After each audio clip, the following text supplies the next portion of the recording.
સૌરાષ્ટ્રમાં છેલ્લા 2 દિવસથી મેઘો મંડાયો છે, પરંતુ મેઘરાજા શાંત થવાનું નામ નહીં લે। સૌરાષ્ટ્રના કેટલાક વિસ્તારોમાં એવો ધમધોકાર વરસાદ વરસશે કે બધું જ પાણી થઈ જશે। આવો સમજાવીએ કે કઈ જગ્યાએ આ વરસાદ પડવાનો છે અને કયા વિસ્તારોમાં પાણી થઈ જવાનું છે। ખાસ કરીને જે સૌરાષ્ટ્રનો કોસ્ટલ એરિયા જે છે તે આપ જોઈ શકો છો, જે દ્વારકા, ભાવનગર, આ સાથે પોરબંદર, જૂનાગઢ, વેરાવળ, ઉના, આ આખો જે વિસ્તાર કોસ્ટલ એરિયા આપ જોઈ શકો છો। આ તમામ વિસ્તારોમાં રેલમછેલ થઈ જવાની છે। વરસાદ એટલો ધમધોકાર વરસશે કે સર્વત્ર પાણી થઈ જશે અને કદાચ એ નક્કી કરવું પણ કદાચ અઘરું થઈ પડશે કે દરિયો અહીંયા છે અને આ દરિયો ક્યાંક એવું લાગશે કે દરિયો જ આગળ વધી ગયો હોય, કારણ કે એટલા બધા પાણી આ વિસ્તારોમાં આવી જવાના છે। કારણ કે આ સિસ્ટમ આપ જોઈ શકો છો, જે સૌરાષ્ટ્રના વિસ્તારોમાં હતી તે ધીમે ધીમે આગળ વધે છે અને ત્યારબાદ તે ફરી પાછી એક ગુજરાત તરફ ચક્રાઓ મારતી હોય તેમ દેખાઈ રહ્યું છે। અને તેના કારણે જ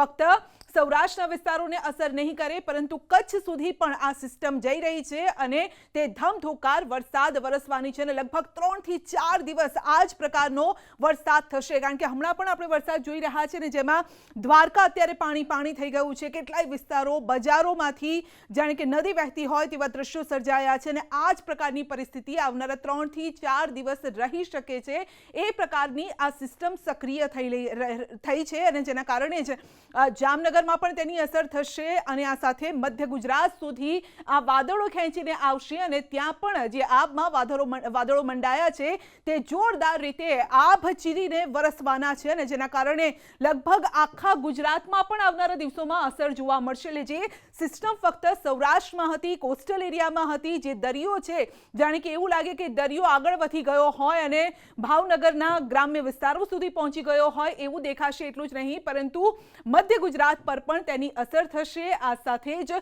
ઉત્તર ગુજરાતમાં પણ વરસાદી વાદળો ઘેરાશે અને વરસશે। તો આ આપ જોઈ રહ્યા છો, આ પ્રકારની પરિસ્થિતિ આવનારા લગભગ 4 થી 5 દિવસ સુધી જોવા મળશે અને આ પ્રકારની આગાહી ફક્ત મેપના માધ્યમથી તો જોઈ જ રહ્યા છો, પરંતુ હવામાન વિભાગ પણ આ પ્રકારની આગાહી કરી રહ્યું છે। હવામાન નિષ્ણાતો પણ એ જ કહી રહ્યા છે કે આવનારું 1 અઠવાડિયું સાચવજો, નહીંતર આ જે પાણી છે જે વરસવાનું છે આબમાંથી, આભ ચીરીને જે વાદળો ફાડી અને જે વરસવાના છે તે ક્યાંક આપને તાણીને ન લઈ જાય। માટે 1 અઠવાડિયું સાચવજો, ખાસ કરીને સૌરાષ્ટ્રવાસીઓ।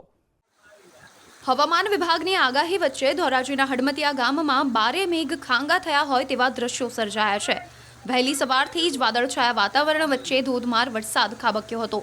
મેઘરાજા મન મૂકીને વરસતા નદી નાળાઓ છલકાયા હતા, તો ખેડૂતોમાં પણ ખુશીનો માહોલ જોવા મળી રહ્યો છે।